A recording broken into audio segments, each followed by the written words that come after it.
I'm author Mark Muncy, And I'm author Erika Lance. and this is Eerie Travels.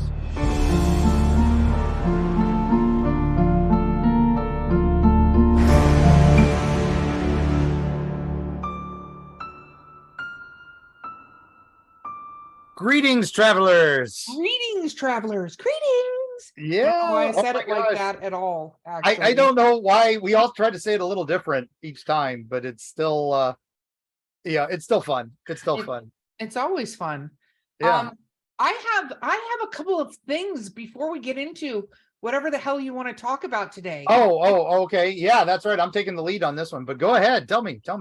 Yeah. Well, because you're taking the lead because I have no effing idea what we're talking about.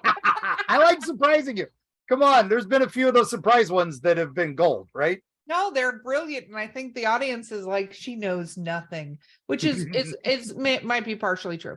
But Hey, what? we'll give you an episode soon. I promise. Okay, well, people The are probably producer going to says you die have in to that have one. episode. And we have YouTube comments that say you have to lead another one at some point. So Oh no, I will, because I actually have a couple brewing. But I'm going to yeah. surprise you with what I have brewing. So, and it might Well, be a wish. it's not like you're running a publishing empire where I'm just a lowly scrub that's writing books. So I've got all these years of research. You've got a lot on your plate. So it's very cool that you have as much research done as you have done too. So Well, it's true. It's called Google. No, just kidding. Okay. So there's a couple of things that I want to announce. So first of all, we have some breaking news. Woo, okay. Did you know that a scientist has come out to say that the mystery around the Bermuda Triangle, he thinks he's cracked this code? So for those that may not know what the Bermuda Triangle is, it's also known as the Devil's Triangle. Right. And it's an area in the Atlantic Ocean between Florida and Puerto Rico and Bermuda. That's why it's called the Triangle. And there's rumors, and especially when I was growing up, and at the same time Mark was growing up, where ships would disappear there, planes would disappear, that there was something happening, that people just gone, like they completely, and not just like sunk, like gone, right? Yeah. Right. Disappeared. The empty boats would turn up, and I think some of the most famous is Flight 19. Yes. Post World War II group flies out to do a torpedo run and is never seen again. And then the two planes that are sent up to search for it, one of them explodes and disappears. Yeah. Exactly. Well, apparently he has a whole theory about what is causing this. And that the depths of the ocean may be fueling the flames of this, because it's apparently a lot deeper there than normally would exist. And but there's a whole entire article that came out about it, which I'm not going to go into all the gory details of the Bermuda Triangle, because I think we should do an episode of the Bermuda Triangle to go over it. We'll do that whole Flight 19 and some other stuff too. Yeah, it'll be good, but it's very interesting. So that he thinks he solved it. Yeah, it's like he's got like something about bacteria in the water creating some sort of thing, but also he also says that it doesn't exist, because if you do the all of the disappearances and all this, and you average it out, it's the exact same as everywhere else in the world. Yeah, I think it's just again, something that's fueled by the fact that people talk about it, and then it gets stigma to it. And then everything gets attributed to it. It's one of those things you've got to be very, very careful about rumors and stuff like that, because if you don't look at fact independently and see, then you can easily go, it's the fault of this thing that everybody else is glamming onto, which as we generally know, that's not the case, right?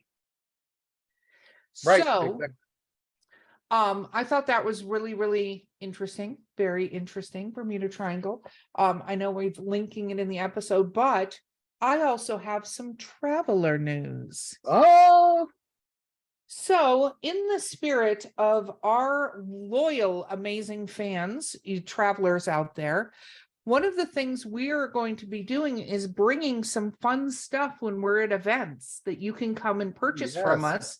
It will be event only stuff, meaning you have to come out and meet us.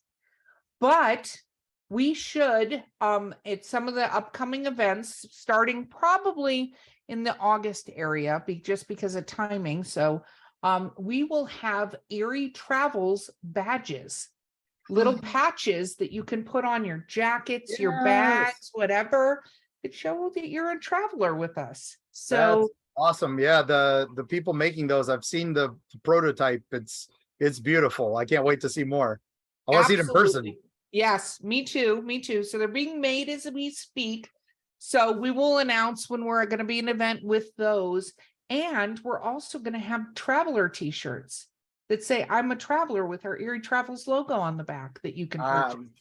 Very excited about those. And special thanks to Carrie Schultz for our initial design, my lovely wife and talented illustrator. And then very special thanks to our producer, Calista Muncy, for helping out with the further logo enhancements so that we could do this stuff. Yeah, yes, because we are not those artist people. That is not our job. We do words. Yes. They're the talent. I am really just the spokesmodel for this particular podcast. And we're the words and the faces. We're just pretty pictures. So yeah. Yes, that's all we are. We're paid to look this good. Not really, but yeah, so we're gonna have some fun swag, but you're gonna have to come out and meet us in person to come get it from us, and we'd love to see you. So it's exciting. You'll get to see that. So that's my amazing fun news. Okay, that's pretty dang awesome. So I think so. They're very cool. We'll have to share some pictures on social media as soon as we have them, see them, so people can see the temptation of coming to see us. Yes. And if you want more fun news, always visit our friends at paranormalitymag.com and use the code TRAVELS to get 10% off of anything you get there, including subscriptions or the merch that they have. And that'll let them know that we sent you. So we appreciate it, and get news like the guy figuring out what the Bermuda Triangle is and all that there every day. Actually, I have a paranormality story. Oh, do you? I do, because before I get into my deep dive. Yeah, well, since I don't even know what we're talking about, but I thought this was brilliant. This is just the title of it. Alien statue finally comes home after being stolen from a 102-year-old woman. Oh man, there seems to be a run on that. Yeah. So apparently, this is what it says: in the heartwarming turn of events, the unfortunate saga surrounding a stolen alien statue from the yard of a 102-year-old woman in Michigan has reached a positive conclusion. Last week, the beloved artwork was returned to its rightful place, much to the joy of Frida Vanderland and her family. The theft of the cherished statue garnered attention and was shared on the news as it had been pilfered by an unknown individual, causing distress. Is the statue, I want to just point out, this alien statue held sentimental value. And adding to the emotional weight, Frida suffers from Alzheimer's, and the presence of the extraterrestrial had become integral part of her daily routine. So for those that missing, she couldn't touch it or do whatever she did every day, and that could throw off the whole day. Yeah, that sucks. Exactly. So apparently, they assumed that the person who stole it was remorseful and brought it back. And we're going to link to it, but there is this statue, and I'm so glad it got returned to her. I'm absolutely thrilled it did. But this statue is literally of a green, normal look, the aliens that we always see with the black eyes and the green, but he looks like he's wearing a pair of jean capris. Oh, nice. So yeah. So now, where I said that seems to be a rash, our good friends Sean and Lori from Sci-Fi Bartow, who run the amazing event Sci-Fi Bartow, they had recently had their alien stolen out of their yard, and he was on a concrete slab and zip tied down and all this other stuff. So hopefully he gets returned too. Hopefully we have the same happy ending. But I know police are looking into that because they have some ring cam footage of who they think stole it. So Wow. Yeah. Guys, let's not do stuff like that. oh, Okay. Let's just not. I had back in the early days of living in this house, we had the one of those those, like you see those light up Santas outside that was, all plastic with a light inside, so it light up. I had an alien one and I put a Santa cap on it. That was my Christmas decoration. And it got stolen one day. I used to always tell everybody, hey, you can turn it, we're the house with the alien in front of it. But that was before we were a haunted house. So then it became easier. It was just like, oh, go to the haunted house. But it got stolen. No idea wherever it went. I think it got abducted.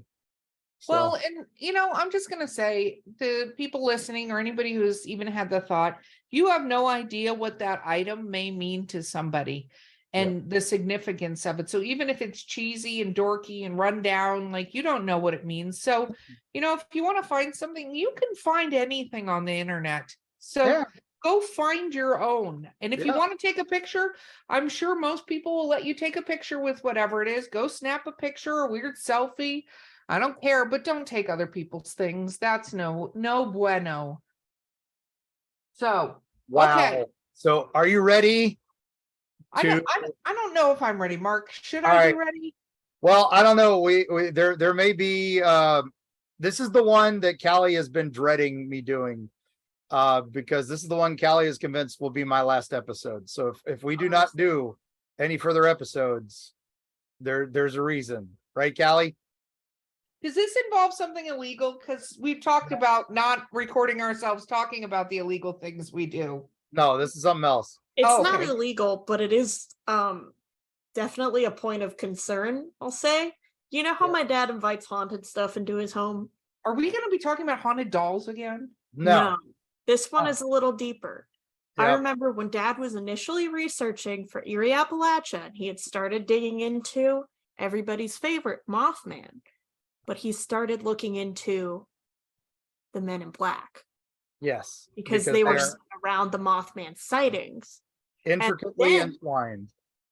I mean, Dad can tell this a little bit better, but he started getting like weird emails and weird phone calls. And I was like, well, it was nice knowing my dad while I had him. I hope he puts my name on the house. Yep. And we're going to talk about some of those emails coming up. But so, yes, we are talking about the classic Will Smith, Tommy Lee Jones movie, Men in Black. We're talking about the Men in Black movie because this is so funny. I actually just watched that 2 days ago. Yes. 2 days ago, I watched that movie because I love how many times have you flashy thinged me? Yes. That is, so we will all be flashy thinged. You will all, listen, trigger warning, listeners, you will all be flashy thinged after this episode. So you will not remember this episode. Praising likely, so. Dear God. Yeah. Oh, wow. We're taking it to a whole new level. Listen, listeners. So don't forget our podcast in the end. Yeah, don't forget the podcast. Don't forget the swag. Don't forget to visit our advertisers before you start listening. So, okay. So we are going back to, do you remember Edward Snowden? Yes. And his original leaks before WikiLeaks, his original leaks where he just deluged us with government documents, right? He was releasing about all these crazy things. And one of them was a PowerPoint presentation from for the generation of covert operations HQ. And it was called The Art of Deception, Training for a New Generation of Online Covert Operations. And images included things like camouflaged moths, inflatable tanks, men in burqas, and complex diagrams. And they had logos and slogans like Disruption Operation Playbook, Swap the Real for the False, and vice versa. People make decisions as part of groups. And then there was a bunch of cards being shuffled, and it says, we want to build cyber magicians. But in the middle of all those documents are 3 photographs of UFOs, not real ones, but the classic fake UFO photos. The hubcap, bunch of balloons, and one that's obviously a seagull. So basically they're saying in this document, people will believe anything, and we want them to believe this stuff rather than the real stuff. Now, of course, we all know the worst kept secret in our government was Area 51, right? Well, we don't know that that was the worst kept secret, but it's definitely one they did not do well with. Yeah. So, I mean, how long ago was that, did that become public, right? Yeah. That I don't think it was officially, said that Area 51 exists until the, early 2000s. So that's how long, but it was well known, all the way back to the 50s, that there was this base out there. And then we've got, the theory that with this Snowden document, that we've been fed pop culture to disbelieve the UFOs. And 2013, by the way, is when 2013. they acknowledged the declassified CIA documents. Yes. For Area 51. Yep. And then there was this guy who was an Air Force Special Investigations officer named Richard Doty. And he admitted that he would go to MUFON meetings and other UFO circles. And he would go up to them. What does MUFON stand for? Oh, the Mutual UFO Network, which was a group of people who were trying to prove aliens among us. And they were the first group to start checking off, which sightings were real and all this. And then he said what he would do is he would go into these groups and say, I'm with the government. Cooperate with us, and I'll tell you what the government really knows and that we're keeping secret. And then they would go to these real credible scientists who were trying to study UFOs and feed them bogus stuff, disinformation. Oh, wow. And he admitted to being part of this. And because he wanted to fool the Soviets into thinking that we really were talking to aliens. Okay. So that the Soviets would leave us alone because they'd be afraid we had alien technology. All right. Now, so that's where this kind of comes from now, modern day. But we go back. This stuff goes way back. There was, one of my favorite cases was Paul Benowitz. And Paul Benowitz was in New Mexico in 1979, and he was a electronics entrepreneur, right? He was running his own little repair place. He also had ham radio. He was listening to number stations. We've talked about them in the past. Yeah. And he lived right across the road from Kirtland Air Force Base. And he would see weird stuff and pick up weird transmissions. And he contacted the Air Force saying, hey, I've been getting some weird stuff and I've been seeing some weird stuff. And he's like, I'm not eavesdropping. This is just happening.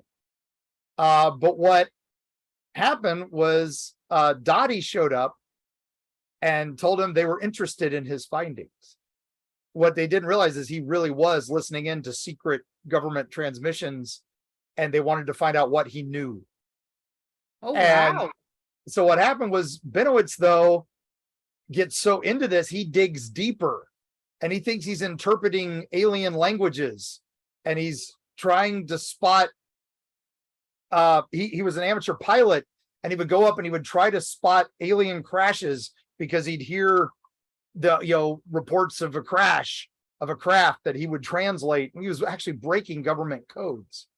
Oh, and so the investigators are surveilling him while he's surveilling them. And Love that. and then he winds up, they give him a computer software program that will translate the documents for him.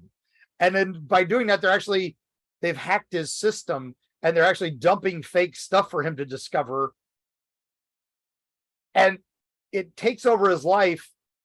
And then sadly, in 1988, his family had to check him into a psychiatric facility because he had gotten so deep investigating for the government. And it was all, bogus, right? This was them feeding him information. Now, Doty supposedly at one point leaked the famous Majestic 12 dossier. Now, what is the Majestic 12 dossier? Okay, so supposedly President Truman is concerned about the 1952 UFO flap over Washington, D.C. Now, this is a famous sighting where people saw several craft fly right over the White House in 1952. Okay. And so he has to make a statement. And everybody's like, okay, this is nothing. This is nothing. But people are seriously concerned. So he forms a government organization that is going to be self-controlled, reliant. And their job is to convince the American public that UFOs are not a threat, or the fact that they don't even exist. Okay. And that becomes known as this MJ-12 or Project Majestic. Okay. And President Truman signs off on it. Now, this document surfaces years later, and Doty says it was actually one of his documents that he had leaked to all these investigators to try to throw them off the real scent, that they were just trying to study the Russians. And so in this grand UFO conspiracy theory, it's crazy because this is also the document that later sparks imaginations of Steven Spielberg. And he starts working on Close Encounters of the Third Kind, that the government is meeting with the aliens and all this. And that's where it becomes you've been watching too many movies when you talk about UFOs, and you've been talking about this. But this is all kind of the end of things. So we've got to go back to the beginning. So I think we're coming up where we should probably take a quick break. We should probably take a quick break, and we'll be right back.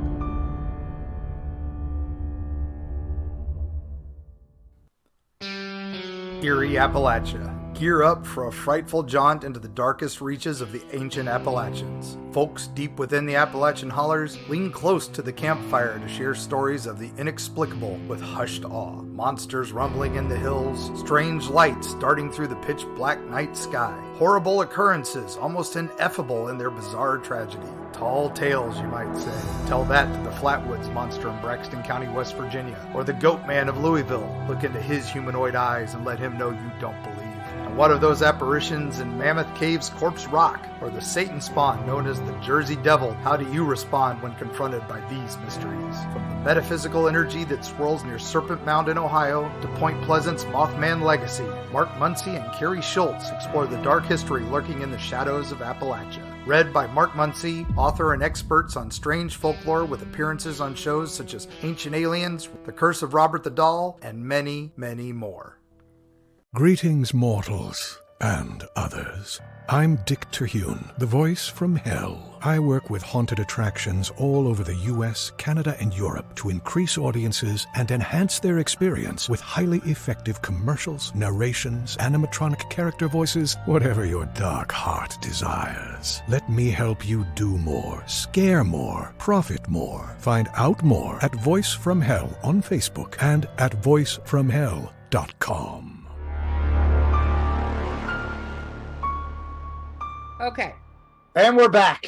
We are back, and we're going back to the past, not back to the future. So, okay, you're following so far that there was. I'm mostly following. So this is a lot. So, okay, let's go back to when did the Men in Black first, quote unquote, start showing up? All right, 1947. We have a guy named Harold Dahl.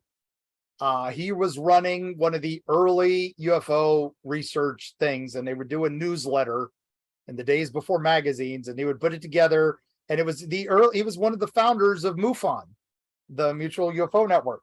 And this is basically their newsletter.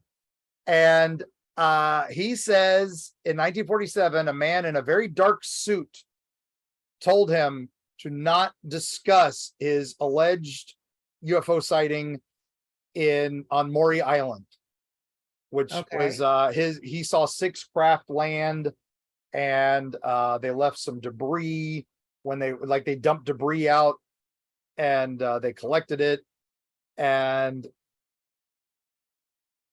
then there's another guy named Albert Bender. He claimed he was visited by men in dark suits, and this is in the mid-50s, who warned him not to continue investigating UFOs. And he said that they were government agents. They told him that they're from the government, but they talked weird. They had weird inflections in their voice, and they weren't speaking properly. Like they were almost like foreign agents.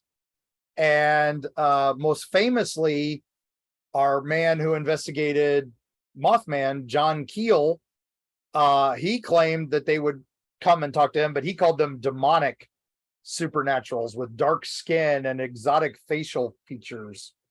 And this is just, during the the 50s, the 60s, all the way through the 90s, MIB starts showing up more and more and more. And so people would show up in suits with weird when they said weird, do they mean they sounded like they were from like Jersey, or like? No, it's like they put the wrong emphasis on the wrong syllable. Or they would look at things weird. One of the most famous ones was one of the reporters for the Gallipolis Gazette that was reporting on the Mothman sightings said this strange man came in to talk to her and wanted to know all about her reports on UFOs. Nothing to do with the Mothman. He wanted to know about recent UFO sightings area. A lot of people don't realize during the whole Mothman time, there was a lot of UFO sightings in the same area, and she'd been reporting on all of that. And this man was like really belligerent at her. But then he picked up a ballpoint pen and was like investigating it like he'd never seen one before, and then ran away giggling with her pen. And she chased him out to find out what's going on, and then he disappeared. Okay, and that's creepy. And then later, a couple weeks later, she sees him coming out of a strange car. He recognizes her and jumps back into the car, and the car drives around a corner and just disappears. Now it kind of seems to be that these characters are discouraging investigations into UFOs and alien encounters, particularly if there was a close encounter, where if you actually met an alien or were abducted by aliens, you were more likely to be visited by the Men in Black rather than, I saw a light in the sky and stuff like that. Did they think at the time, maybe I just don't know enough because we haven't done a full Mothman episode, they didn't think Mothman was an alien, did they? They weren't sure. It's that's one of the theories is, we don't really know what Mothman is because he's such a unique creature. So Flatwoods monster, though, they thought was definitely Flatwoods is most likely an alien. Okay. Now it was, Keel also describes at one point that he himself was mistaken for a Men in Black when he was trying to investigate the Mothman sightings. People thought he was a Man in Black because he was in a black suit, interviewing people. So one of the Men in Black encounters, he's like, "Oh no, that was me." And yeah, exactly. So now 1970s we get back up to, and a filmmaker claims that he was and he was a military man named Robert Eminger, and he claims that he was approached by the Pentagon to make a movie discussing an alien landing at Holloman Air Force Base in the 1960s. Okay. And he reaches out to Dottie and says, hey, I've got some footage that you've got to see. And so now it becomes, well, that's Dottie who did all the misinformation. So is this stuff misinformation too? So we're getting all these weird connections on, is it real? Is it night? And again, this is the Cold War era. So it's really shaky that this was a real government organization, that this was definitely something weird going on. And we have to lightly touch on one of my favorite subjects. We're going to do a deep dive on this after we talk to someone in particular, and I can't really say much more than that. I'm being cryptic because you're being cryptid. We should coin that. I'm being cryptid. I'm being cryptid. Yeah, but anyway, one of the characters from this era is also known as our favorite figure, Indrid Cold, the great man of mystery. Yes. Who supposedly talked to Woody Derenberger after landing in a spacecraft, talked to him for a while on the side of the road, said, I mean you no harm, and then flies away. And we think, but then he visits the family over and over and over again. And now we think we have a link. One of the things I discovered with the Crestview sighting was that there was a government man who was investigating that UFO sighting, and his name was Cold.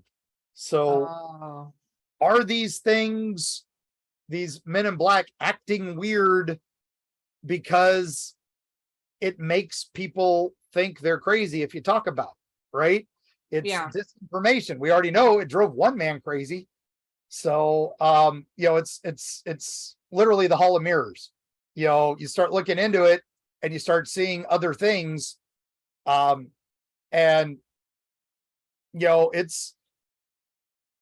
it's nuts. There's one of the guys, Gray Barker, who we will talk about quite a bit of it. He wrote a book called They Knew Too Much About Flying Saucers in 1956.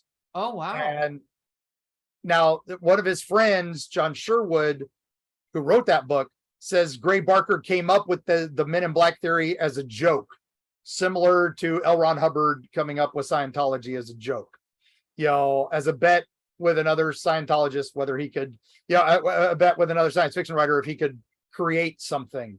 Well, he won that bet, didn't he? Yeah. So, but Howard Dahl's report of Men in Black sighting predates Barker's stories, so by a decade.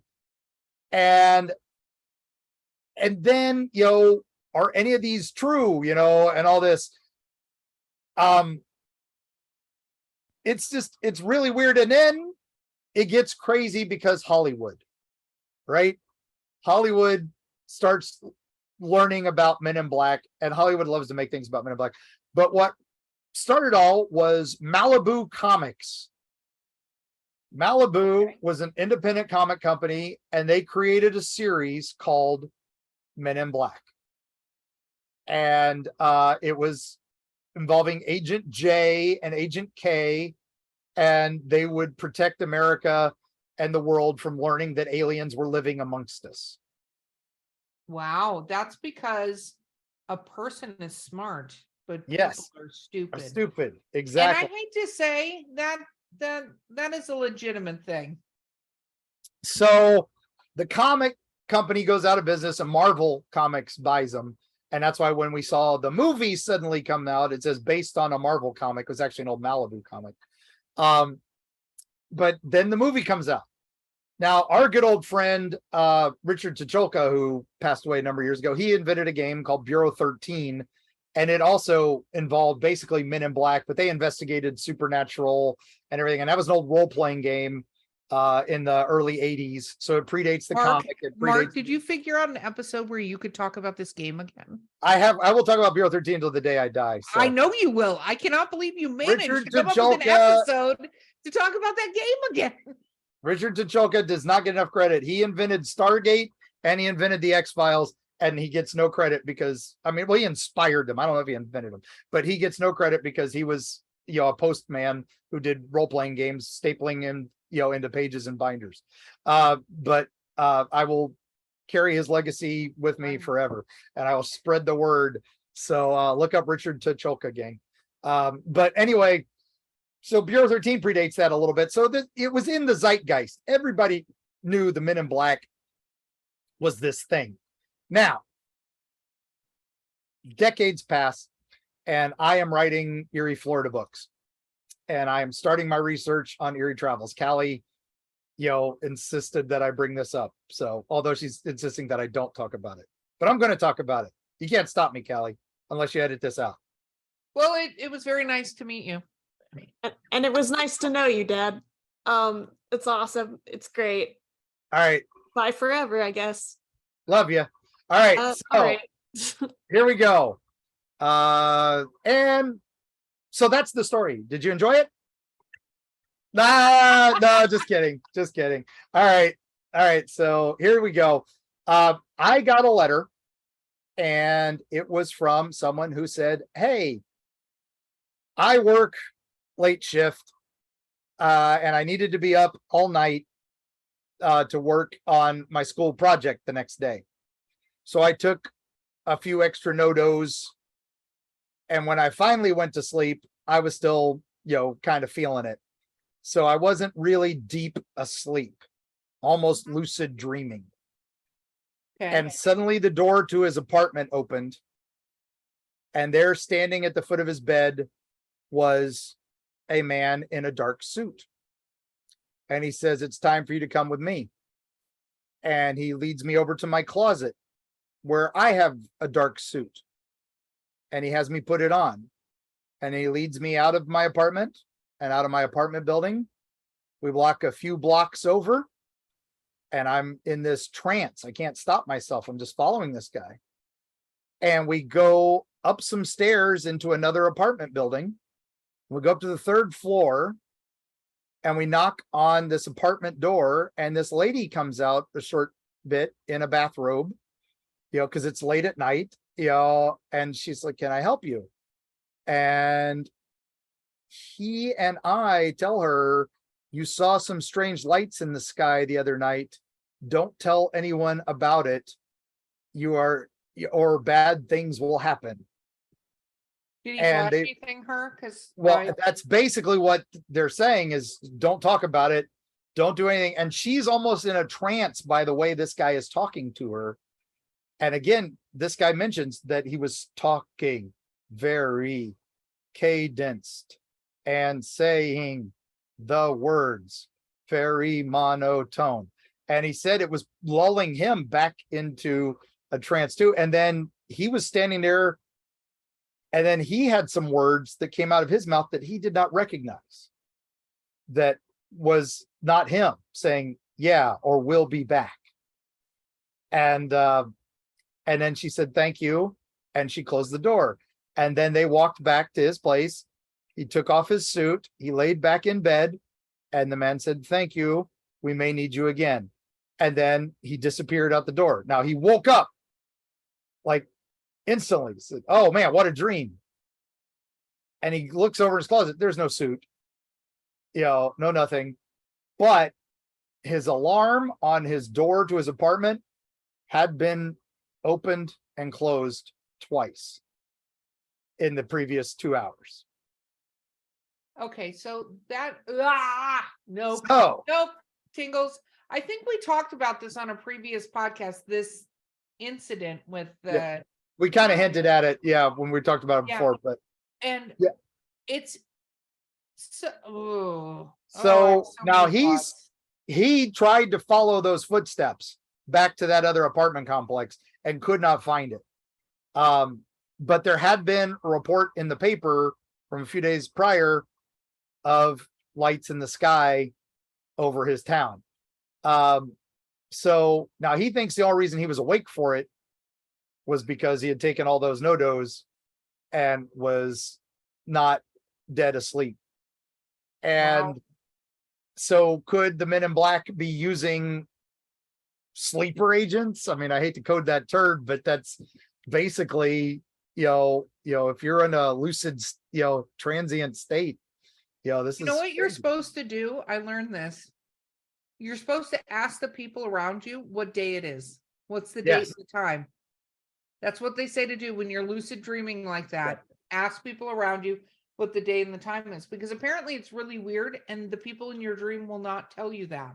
And you should try to read like a sign or a newspaper or a book or anything that's laying around you, because apparently you can't read when you're lucid dreaming. Your brain, that part of your brain is shut off, so you can't make out words and stuff like that. So I know So for weird. me, the big tell is when I start speaking in like Simlish, which is the language of the video game The Sims. Apparently, when I sleep, I talk in it. I've been informed by this. I've been informed of this by my boyfriend, and my roommate, and many other people in my life. Yep. I also sleepwalk. It's fun. Wow. So I've learned so many things today about you, Kylie. I can't wait. Now I want Callie to be around me sleeping so I can record them. So we can record the Simlish and sell it back to Electronic Arts and so they can use it as pre-recording. So Actually, I want to post it on our channel and then have them tell us that we've done copyright infringement and to take it down. now, there You want us was to get a DMCA. Yeah. good. That's the Cease and spookiest thing desist you've done from- this whole podcast. Yeah. Well, as it is, we're going to be flashy thinged anyway at the end of this. So, Well, but you are. I highly recommend everybody do it. At some point, read some of these encounter reports and stuff like that, because they are amazing. I did get a call from a friend in Japan, and he's an artist who's living over there, and he used to draw for he told me not to mention his name, so I better not even say what he used to draw for, but he used to draw for some role-playing games back in the day. And he's currently living in Japan, and he saw a UFO and wrote me about it over Japan. He's like, I know this is something weird. And hey, Mark, you're Mr. Paranormal guy. You know this stuff. And I'm like, yeah, let's talk about it. And then he didn't call me back for about 2 weeks. And then suddenly he calls me back. He says, okay, I finally feel brave enough to talk to you. So what happened? He said, well, after I called you and told you I had some things I had seen, I went out to my favorite little sushi place because I couldn't sleep. And I sat down, where you sit down there, it's a little tiny room and everybody just sits next to each other and people come in and out. And there was a, couple there having food, and he was there all alone. And then suddenly 3 guys in suits come in and sit next to him.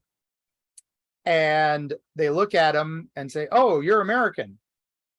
And he hadn't said a word yet, but, kind of stands out a little bit there. And he's like, yeah. And then they turn and look at him and said, well, you shouldn't write that guy and tell him about the UFO story. Why? What? Because, it's just, it'll make you stupid. It'll make you seem stupid. And nobody will, hire you for art anymore. They'll think you're crazy.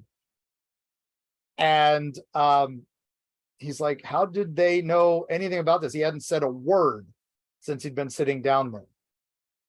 And of course, he got up and left immediately. And as he was leaving, they all started just kind of pointing at him and laughing.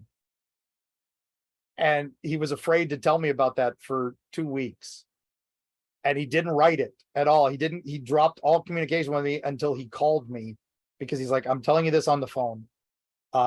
He actually used an app to call me because he's so afraid of even using a regular phone.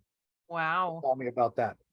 So that's the one that Callie's like, oh, me talking about this on the podcast, I'm not going to be here tomorrow. So Well, I could see if there are things that the government wanted covered up they would have a system in place to do that and to do cleanup. And sometimes you can't make an entire person just disappear without it raising way too many red flags, right? So you have to do stuff in order to keep things that you don't want seen, or wish hadn't been seen by certain people, under wraps. But like, we're in a modern technology age now.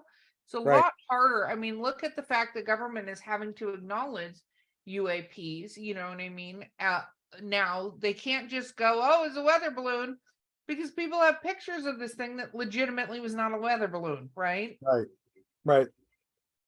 And that's the idea that there is part of the government, and probably part of the governments. I mean, I'm going a little down this conspiracy route. No, that's what it's for. Yeah. Yeah, but I could easily see them wanting to do cleanups of certain things that they don't want known, because we joked about a couple minutes ago that a person is smart and people are stupid, but people are stupid in large groups. They can get into a complete panic instead of being able to rationalize things. And if there was interactions with aliens and stuff like that, we've had way too many movies for the government to go, here is the green man that's been coming to this planet for the last 100 years, and we've been interacting with them. Like, oh my gosh, that would be completely, like, nobody could handle that. Yeah.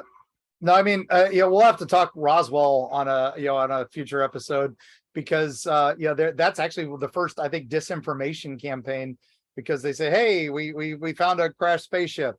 Oh, the next day, oh, look at this weird picture of the material, and it's obviously a weather balloon. Oh, it's a weather balloon. But that photo was staged. That was not the same material and not the same crash site that people had discussed the day before. So that's how you cover it up, and then you make it so crazy that, oh, you thought this, you're crazy. And so everybody stops talking about it, because they don't want to be, blacklisted and taken out. And then,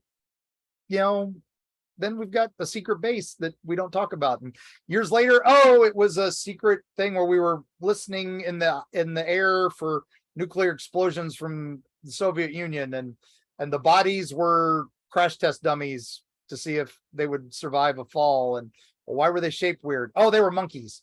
It's constant. You got to refresh the narrative, and the weirder you make it, the less, the more science it sounds, but also the stupider you sound if you say it.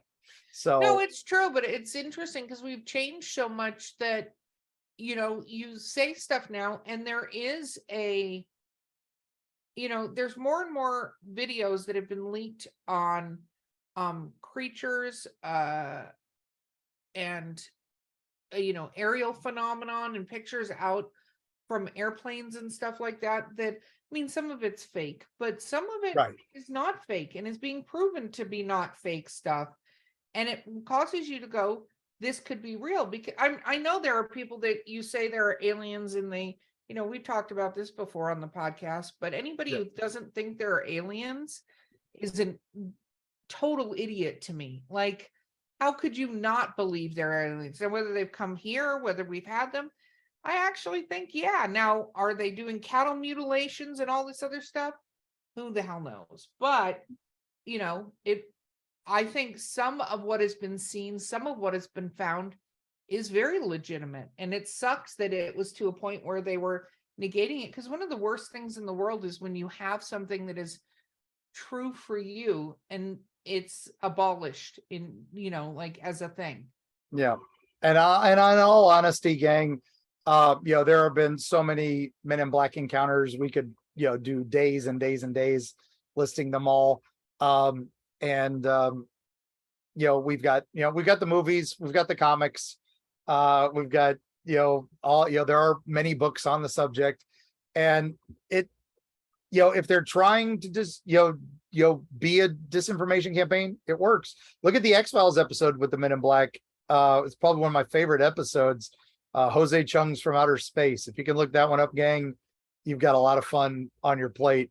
The great late Charles Nelson Riley is writing a book about this weird alien and they gets visited by the Men in Black, and the Men in Black are played by Jesse the Body Ventura and Alex Trebek. And they keep saying, really? Alex Trebek is like, yeah, I swear it was Alex Trebek. And, and it wasn't like they were hiding, but that was the whole point of the Men in Black was who would believe Alex Trebek was a man in black? Yeah. And, and that was the joke. And it's exactly, this is the kind of stuff these guys did. In an episode of Community, they kind of do that a little bit with the air conditioning repair school. Yes. When Troy's in his initiation, they have like Black Hitler and an astronaut making paninis in the corner, and he's like, who's gonna believe you? And then at one point he's telling Abed about it, and Abed's like, what? Yep. And even Abed, who believes everything, right? Exactly. Yeah, you definitely make it weirder is true. It would make it harder to believe. Yeah. But okay, well, Mark, some of the descriptions are like their eyes light up like flash bulbs. They float. They do all this weird stuff. There is some security camera footage, supposedly, of 2 men in black who go into a hotel, and it's fairly recent, but they are never seen again. They just come in. There is no other footage of them leaving, and all that. But some people just say, well, the hotel didn't want to talk about it. So clearly they're dating. Yes. That is the sum up of this episode. So where do we want to recommend people travel to go see aliens, Mark? Well, I would recommend the Mothman Museum because it has an amazing exhibit on the Men in Black, including some of Richard Keel stuff. They have the Gray Barker papers and some other stuff. So that's in Point Pleasant, West Virginia. We'll be there for the Mothman Festival, third weekend in September. So highly recommend you visit there.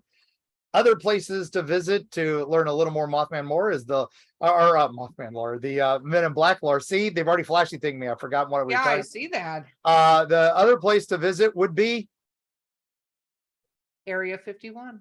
Of course, you got it. But you can't actually go to Area 51. Do not climb over the fence. Do not try to attempt to get there. This is that disclaimer again, that if you go there, there is wonderful themed restaurants, things like that.